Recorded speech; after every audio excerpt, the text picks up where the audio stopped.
I even took notes. I, like a mad woman, was taking notes in the dark, in the cinema, in my journal. What's that character's name? So I literally just got back from the cinema. Hold on. I just went to see the Odyssey, the Christopher Nolan film, and I have a lot of thoughts. This camera angle is kind of crazy.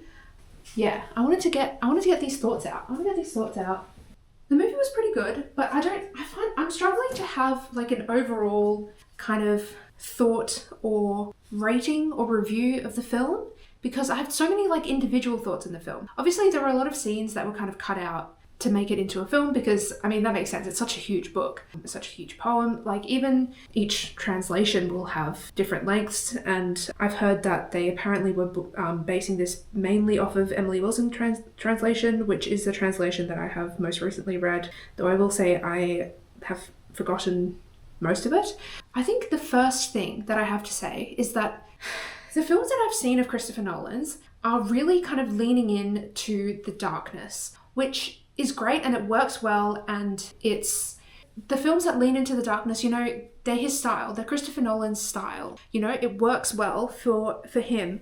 But the Odyssey it's a song, it's a poem, it was an oral history that was sung by the bards as entertainment to like gather people around a fire or around a dining room just to bring joy and to bring entertainment and liveliness to a crowd. And I feel like leaning into the darkness and kind of only the darkness kind of does that a bit of a disservice. We lost a lot of the joy and the whimsy from this being a song, a poem that we perform. It's like to entertain and to enthrall, and it just felt so like bleak and dark, which I understand if we're telling it from Odysseus' point of view, then yeah, it is bleak and dark, but there were bits that should be funny. So like rather than strapping themselves to the bottom of these like ginormous sheep, they just kind of like crawled out of Polyphemus's cave. Couldn't hear a word Polyphemus was saying, by the way. I feel like there were moments where we could have added some whimsy. And it was also like strangely PG-13 for something that was so dark and so grim. It was just like very PG-13. There was a hint of nudity. Like we saw a lot of butts. We saw a lot of man butt and like nothing else. Not that I'm like looking for nudity, but it was just like very random. It felt so misplaced and so out of nowhere to just randomly see man butts. And then we saw no violence. We saw no gore. We kind of saw some blood spatter, but hardly any. And then we would always cut away. If there was any violence, we would always cut away, or it'd be completely bloodless. Then suddenly, when we were on Cersei's Island, that was the most harrowing viewing experience. It was so gross and like body horror, and I was like, ugh, like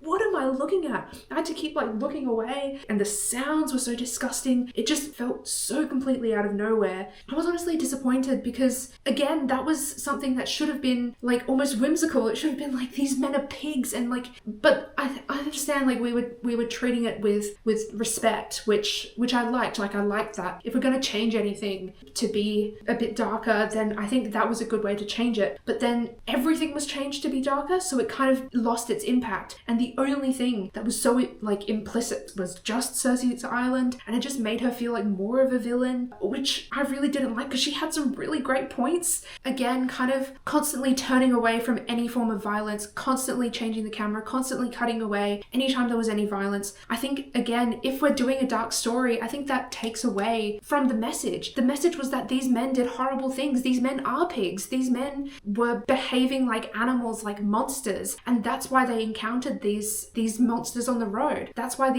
that's why none of them could make it home, because they encountered the wrath of the gods because of the monstrous behavior that they were doing. And I think if we skip over the murdering and pillaging and the rape that they did, that's what was causing that feels disrespectful almost. The fact that we leaned away from the happiness and the joy and the whimsy into this darker story, only to cut out things that were the truly horrible things that these men did, just to have like one moment that was a good impact, which was the reveal of Zendaya's character, which I loved, by the way. Like that was fantastic. I really loved that. But again, we cut away from the violence. We just didn't see any of the truly horrific things that the men did. We saw like a blur of the things that the men did. It seemed like, what story are we telling here? Are we telling the story of Odysseus, the unambiguous hero? Or are we telling the story of these horrible things that men will do in war, which, you know, arguably is what a lot of the Odyssey is about? Are we telling a story of Odysseus, the cleverest man in the Greek army? Are we telling the story of Odysseus, this prideful anti-hero? Like, I think there's so many incredible, really interesting readings of Odysseus, and we just kind of got none of that. And it was really hard to feel for Odysseus because we didn't get any of the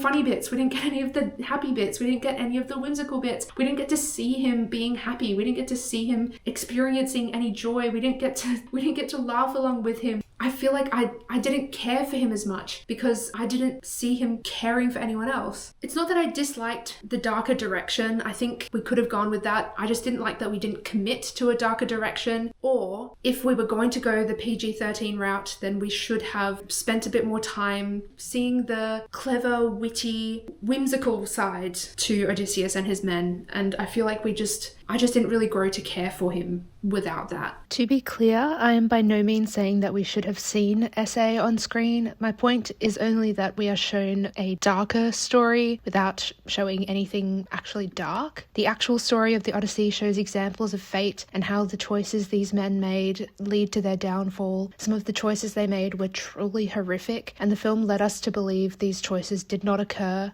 and I think that's a bit of a cop-out. In any translation or adaptation, we should take note of what is included and what is cut out. I find it sad that the fun was cut out. I find it interesting that the horrific acts were cut out. In the process of attempting to make Odysseus the unambiguous hero, he was made harder to root for, less interesting of a character. We saw less growth, less of that internal journey to mirror the external. And in my opinion, this did a disservice to the main character and to the story as a whole. I recognize actually, I was going to say it's about war, but it's not, because the Iliad is about war. The Odyssey is about a journey. And I'm trying to even think about like what I thought the themes were of the Odyssey. But like, I think the theme that everyone thinks of is a hero's journey, you know? The hero's journey is the main theme of the Odyssey. Is this angle too crazy? Shall I bring it down? Is this a bit better? We've got the theme of the hero's journey, but the main theme, or the main idea behind this film, was Zeus's law, which is hospitality, which is so random because Zeus's law of hospitality, while that is discussed and mentioned a fair amount in the book from memory, it's not something that's like relevant today. Like, why are we discussing that in a 2026 film? I feel like discussing a hero's journey, discussing betrayal, kind of conflicts between friends, the journey of this tight-knit group of soldiers who all inherently trusted and believed in each other, and then Odysseus saw them do these horrible things while they were in Troy, and then he kind of lost faith in them, and then over time during their journey they all lost faith in him, and then that's how they lost each other along the way, along their journey. I feel like that's a much more interesting story to tell, but they were so focused on Zeus's law, obeying Zeus's law, and I disobeyed Zeus's law, and then that's why all of this has happened. It was just so random. And then like the men of the sea, who are the men of the sea? And it's like, what? I feel like the stories between the people, like the interconnected stories between the people, is so much more interesting than any of that. And so the moments where we were leaning into the stories between the people was so much more interesting, and that's what brought out a lot more emotion in me. And that's not to say that the film wasn't good, because there were a lot of moments that did bring out a lot of emotion. Eumaeus, yeah, the story with Eumaeus and with Mentor, and I feel like that was like added in. The young boy who was like sacrificed, played by oh my god, what's his name? I feel like that story of the boy with Elliot Page and Antilochus and Jesus Christ, the suitor.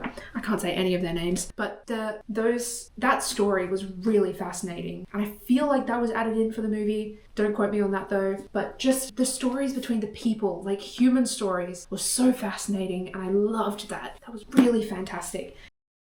Now onto the notes that I took during the movie. Early on when Penelope and Telemachus are talking on the balcony, it looks like Tom Holland is wearing Birkenstocks and polka dot socks when they do like a wide shot and he's kind of like leaning back with like his feet crossed.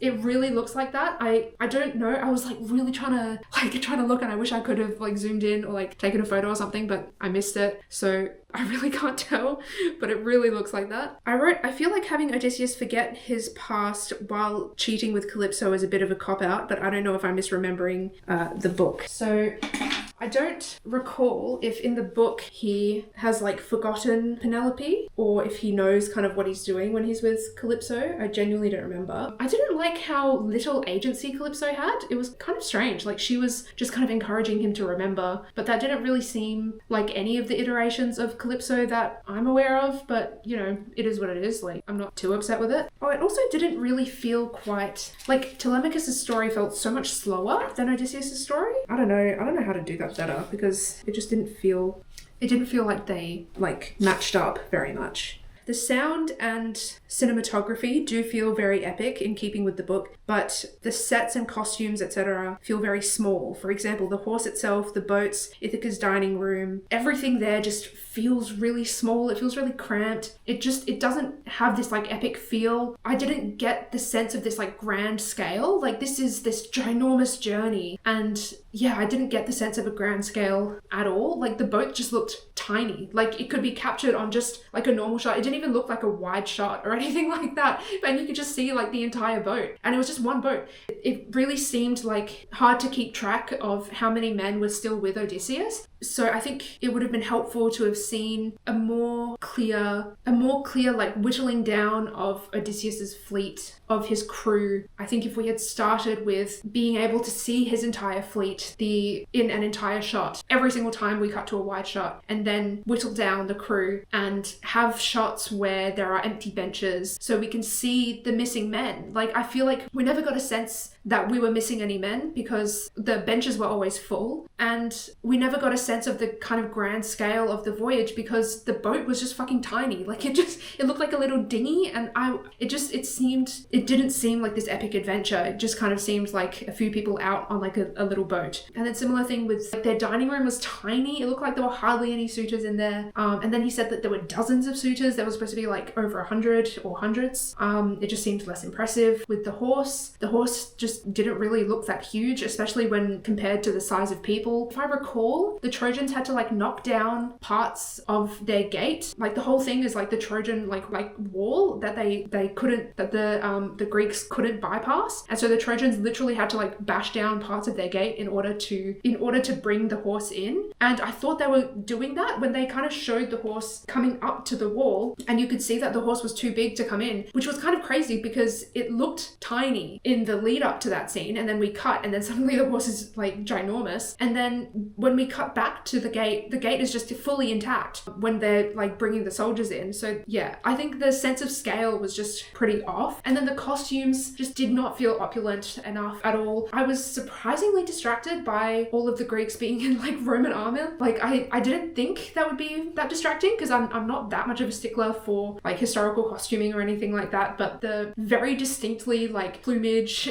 and like very Roman looking armor just seemed quite distracting to me. I really don't know why. Sound design especially was doing a lot of heavy lifting. The sound was impeccable, definitely. Disappointed they didn't actually strap themselves to the sheep. No nobody scene. What happened to all the fun and whimsy? I think the nobody scene was pretty fun, I feel, again, and it showed the cleverness and the wit that would have made us like Odysseus a lot more. The costuming is so weird. Why is Odysseus wearing capris to siege on Troy? This is true. He was pretty frequently wearing like below knee pants, like capris essentially.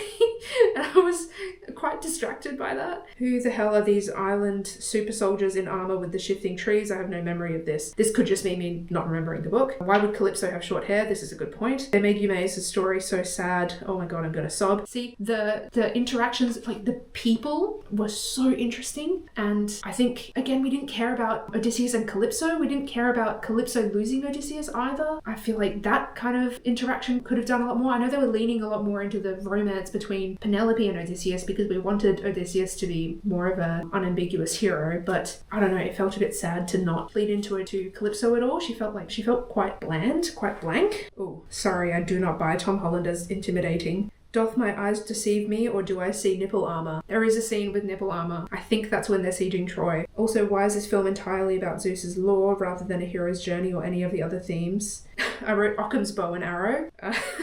I really wanted to see Telemachus try and almost succeed to string the bow. I don't know if that's a scene that I'm just misremembering and some part of my memory is like implanting that into the book, or if I like read that somewhere else. I'm a bit sad about missing the beggar versus beggar fight, but oh well. And we also never got to see the special olive tree bed. That was my last note. I'm very upset about not seeing Penelope's bed, the special bed where one post of the bed was a tree and it was her dedication to Odysseus. And I thought that was really cool. I feel like people, even if we didn't explain the bed, I feel like that would have been a really fun Easter egg. Those were my feelings on the movie. I think there were a lot of things that were really fantastic. The sound design was peak. It was top tier. It was way too loud in IMAX.